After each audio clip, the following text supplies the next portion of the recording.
एक से एक करके लगभग 150 लोगों की हत्या आज तक पश्चिम बंगाल के अलावा किसी राज्य में नहीं हुई। दूसरी बात कि यहाँ पर लोग इस बंगाल में लोकतंत्र में जो हमें हमारा संविधान जो हमारा अधिकार देता है उस लोकतंत्र में हम अपने प्रार्थी अपने केंद्रीय उम्मीदवार का अपने दल का प्रचार नहीं कर सकते हैं। प्रचार तो करना दूर है। देखिए तृणमूल के जो नेता हैं आप देख रहे हैं, कहता है कि हम 30% मेजोरिटी मिल जाए तो देश में 4 पाकिस्तान बना देंगे। बताइए, उसमें ममता बनर्जी कुछ नहीं बोलती हैं। ममता बनर्जी स्टेटमेंट देती हैं कि इलेक्शन के बाद जब सीआरपीएफ चला जाएगा, केंद्रीय वाहिनी चली जाएगी तो हम तुम लोग को देख लेंगे।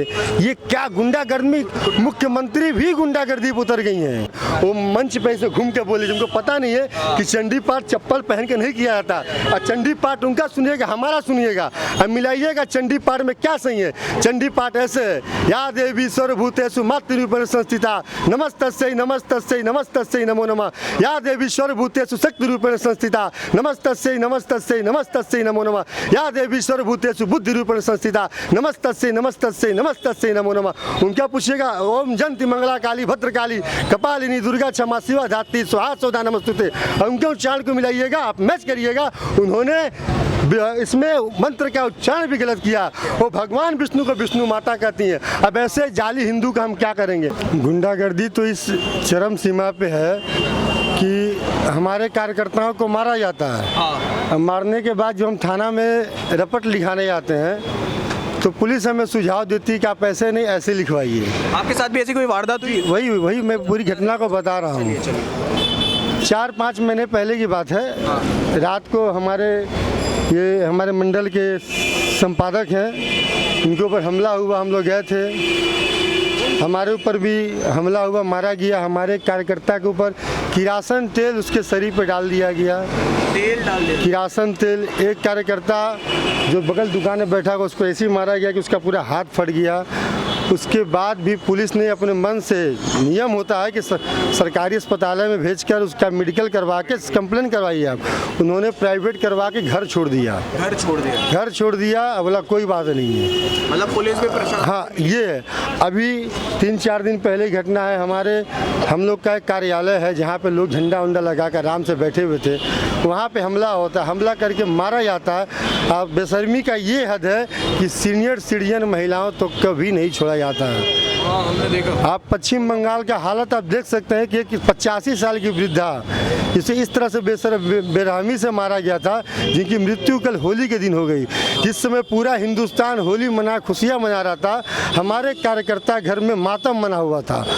होली के दिन सुबह एक हमारे कार्यकर्ता को फांसी लगा के मार दिया गया उत्तर दिनाजपुर में। इस समय पूरा बंगाल, पूरा देशवासी होली मना रहे थे, उस कार्यकर्ता घर में मातम मना हुआ था। हमारे कई ऐसे कार्यकर्ता हैं जो अपने जान माल की रक्षा के लिए अपने घर को छोड़ के भागे हुए हैं। वो सिर्फ और सिर्फ चुनाव के दिन आएंगे, क्योंकि उन्हें मालूम है अभी तो भागते बचना है। ये चुनाव के दिन वोट देकर, लोगों को वोट दिलाकर, जो लोगों के साथ भारतीय जनता पार्टी खड़ी है, लोगों ने पश्चिम बंगाल की जो हालत है, आप देखिए राजनीतिक हिंसा पूरे हिंदुस्तान में कहीं नहीं होती है।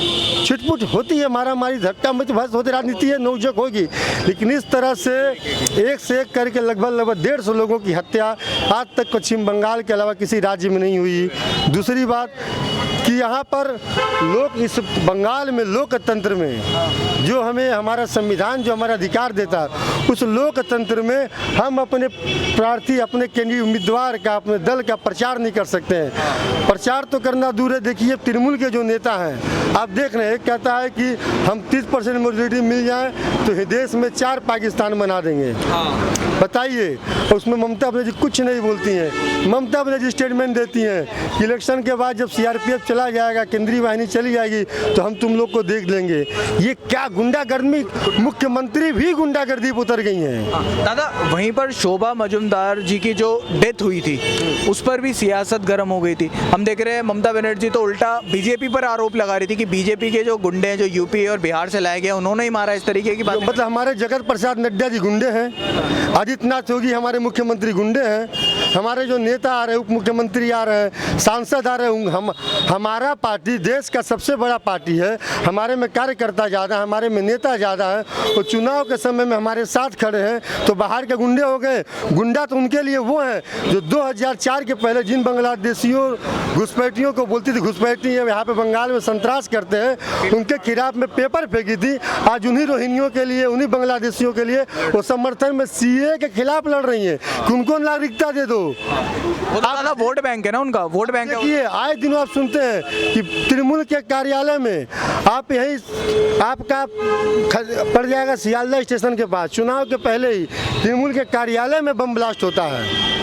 अच्छा, नंदीग्राम में हुआ। ऐसे ऐसे घटना कल हमारे यहाँ जो सांसद हमारे बैरकपुर के अर्जुन सिंह है, उनके दरवाजे पे बताइए, एक सांसद के दरवाजे पे एकदम बम ब्लास्ट होता है, लोग मारते हैं वहाँ पे रोज कार्य। वहाँ हमारे मनीष शुक्ला हमारे नेता थे, उनको मार दिया गया। CPM से आए के विधायक थे मंडल बाबू, उनको फांसी में लटका के मार दिया गया। ऐसे ऐसे कई घटनाएं हैं पश्चिम बंगाल में। अब बताइए लोग प्रमाण करें कि भारतीय जनता पार्टी का कोई भी नेता, चाहे बाहर दूसरे प्रदेश से आया हो, चाहे यहाँ का ही हो, उसने किस तृणमूल के कार्यकर्ता की हत्या की है, वो प्रमाण क्या दिखाता है। लेकिन हमारे पास एक नहीं 150 प्रमाण है जो हमारे कार्यकर्ताओं की हत्याओं की, और कम से कम 1000 प्रमाण है कि जहां हमारे कार्यकर्ताओं के घर पे बम मारे गए, गोली चलाई गई। एक बच्ची अपने चाचा को, जिनको तृणमूल के लोग मार रहे थे, छोटी बच्ची, तो बच्ची तक को नहीं छोड़ा, आपने देखा होगा। वो बच्ची तो झूठ नहीं बोल रही है, वो बच्ची को तो सिखाया तो नहीं गया है। बताइए पश्चिम बंगाल में एक्चुअली क्या है कि ममता बनर्जी तानाशाही है, वो हिटलर की दूसरी रूप है, डिक्टेटर चाहते हैं सिर्फ और सिर्फ हम राज करें। बताइए भारतीय जनता पार्टी की पूरे प्रदेश में कई जगहों में सरकार है, बताइए भारतीय जनता पार्टी कहाँ डिक्टेटरशिप करती है, कहाँ पे चुनाव प्रचार दूसरे को करने नहीं दिया जाता, कहाँ पे प्रत्याशी को नॉमिनेशन करने नहीं दिया जाता है। अच्छा दादा, ये तो रही गुंडागर्दी की बात, हमने हमेशा से देखा गुंडागर्दी यहाँ पर रही है। यहाँ की मूल समस्याएं क्या है, ये उत्तरी हावड़ा की जो सही होनी चाहिए? उत्तर हावड़ा की मूल समस्या देखिए, हमारे उत्तर हावड़ा में लगभग 3.5 लाख जनसंख्या है। आधिकारिक रूप में अवैध रूप से बहुत लोग रहते हैं। बगल में ही पिलखाना है, कई जगह है, घुसड़ी है, रोड में सोए आपको हजारों मिलेंगे। अवैध रूप की बात में आधिकारिक रूप से 3.5 लाख के करीब जनसंख्या है, और लगभग 2,20,000 के करीब में हमारे वोटर हैं। अब बताइए 2,20,000 वोटर, 3.5 लाख जनसंख्या, उस 3.5 लाख जनसंख्या में 50% महिलाएं हैं, 40% युवा हैं। युवाओं के लिए न एक अच्छी कॉलेज है, न महिलाओं की सुरक्षा के लिए कोई महिला थाना है, ना ही यहाँ पे शुद्ध पीने की पानी आती है, ना ही कोई एक ऐसा अस्पताल है जहाँ पे आधुनिक हो, जहाँ पे हर प्रकार का इलाज किया जा सकता है। आप भी जानते हैं स्थानीय स्तर पे भी स्वास्थ्य केंद्र होते हैं, हमारे यहाँ भी एक स्वास्थ्य केंद्र है। आप कभी दिन के समय में आइएगा, बंद पड़ा रहता है, बगल में ही दिन में बंद पड़ा रहता है, सिर्फ और सिर्फ पोलियो का ड्रॉप पिलाया जाता है। डॉक्टर बैठेंगे, चेक करेंगे, दवा के लिए वहाँ जाओ, बोलता कि अभी औषधि नहीं है। ये समस्या यहाँ पे छोटे मोटे बीमारियों के लिए हमारे यही मोहल्ले में जब कोरोना का प्रकोप था, यहाँ के अस्पतालों की समस्याएं थी कि उड़िया पाड़ा हमारा यहाँ पड़ता बगल में, उड़िया पाड़ा में कोरोना से ग्रसित था। ना ही तृणमूल के कोई नेता आते थे, ना ही प्रशासन की तरफ से बढ़िया सैनिटाइजर किया गया, ना ही लोगों की कोविड-19 की टेस्ट हो पाई, ना ही जो लोग बीमार पड़े थे उनको अस्पतालों में सही से जगह दिया गया।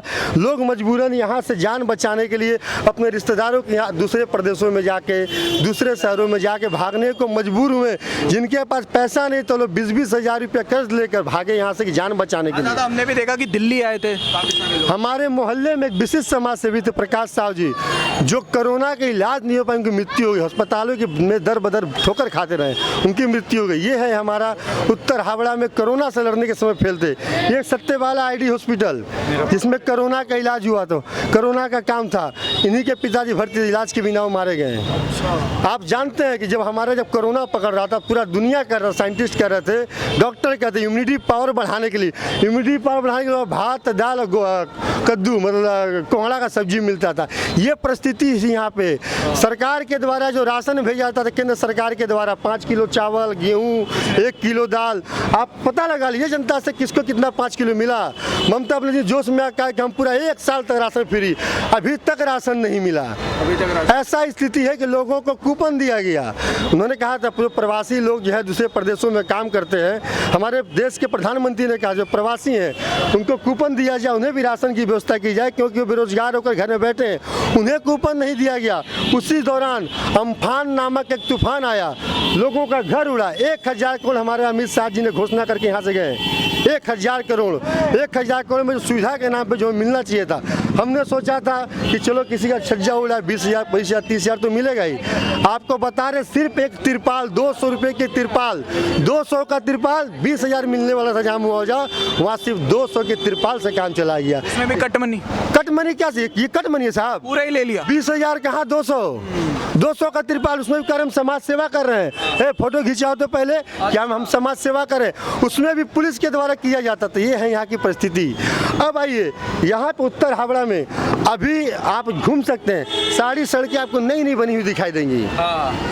सरकार की योजनाएं भी नए नए, लोग तो पहले जानते नहीं थे कि तृणमूल की क्या योजनाएं हैं। हम तो सिर्फ यही जानते थे सिंडिकेट, तोलाबाजी, कटमनी, शारदा, नारदा। अभी जब चुनाव का समय आया तो दुआरे आई, वो भी ऐसे समय में आई दुआरे लोगों के स्वास्थ्य की चिंता है। हम कहते हैं अगर आपको स्वास्थ्य की चिंता थी तो आपने केंद्र सरकार के आयुष्मान भारत योजना को क्यों रोका? आप बढ़िया व्यवस्था दे नहीं सकते, अस्पताल तो बना सकते नहीं है, और ना ही आपने बनाया है, ना ही CPM ने बनाया, ना ही तृणमूल ने बनाया, ना ही कोई बढ़िया सरकारी अस्पताल खुला। एम्स के लिए केंद्र सरकार पिछले कई सालों से जगह का मांग रही है, आवंटन राज्य सरकार तो करेगी, नहीं हो पाया। वही उत्तर प्रदेश में भाजपा की सरकार को बने 4 साल हुआ, उत्तर प्रदेश की सरकार ने गोरखपुर में एम्स बना के दिखा दिया। लेकिन यहाँ पे 7 सालों से कांग्रेस की सरकार, नरेंद्र मोदी मांग रहे हैं, उसके पहले जो मनमोहन सिंह की सरकार थी उन्होंने भी जगह मांगा, लेकिन ममता बनर्जी ने नहीं दिया। उन्होंने कहा जो भी होगा हमारे नाम से होगा। उसके बाद यहाँ की समस्या देखिए, इनकी हॉस्पिटल में भी तुष्टीकरण है। पश्चिम बंगाल में हॉस्पिटल क्या खुलता है? इस्लामिया हॉस्पिटल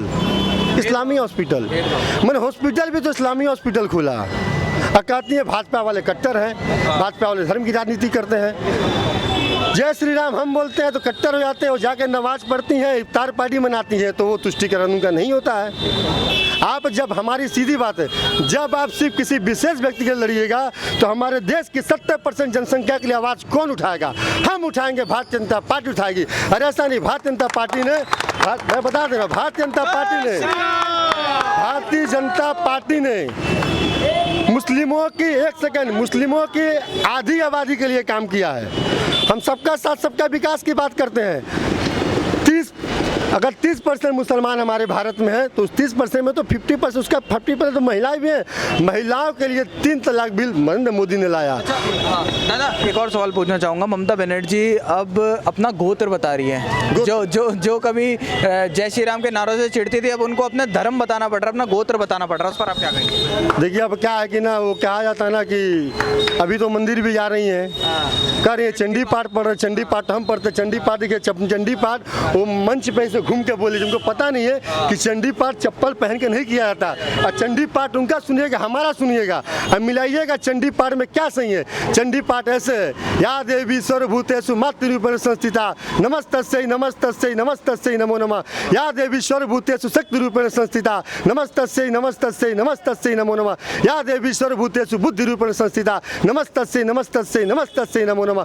उनका पूछिएगा, ओम जयंती मंगला काली भद्रकाली कपालिनी दुर्गा क्षमा शिवा धात्री स्वाहा सौदा नमस्तुते, उनके उच्चारण को मिलाइएगा, आप मैच करिएगा।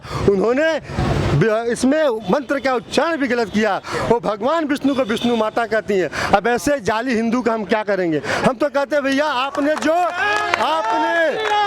धर्म, हम तो कहते हैं आपने जो धर्म गुपचुप तरीके से अपना लिया है, आप उसी का सही से पालन करिए और प्रदेश का विकास करिए। हम यही चाहते हैं। नहीं पश्चिम बंगाल में, लेकिन अब उन्होंने तो किया नहीं, लेकिन अब बताते पश्चिम बंगाल में भाजपा की सरकार बनेगी जो सबका साथ, सबका विकास, सबका विश्वास की बात करें। नंदीग्राम में क्या होगा? नंदीग्राम का बता दीजिए। शुभेंदु अधिकारी और ममता बनर्जी आमने सामने। हमारे दादा ने, हमारे माननीय नेताजी ने कहा है, शुभेंदु दा ने, कि माननीय का में 1 लाख बुड्ढी हराओ, तो उन्होंने जो कहा है वो होगा। भारतीय जनता पार्टी के नेता जो कहता है वो करता है। चलिए बहुत बहुत शुक्रिया सर हमारे साथ जुड़ने के लिए।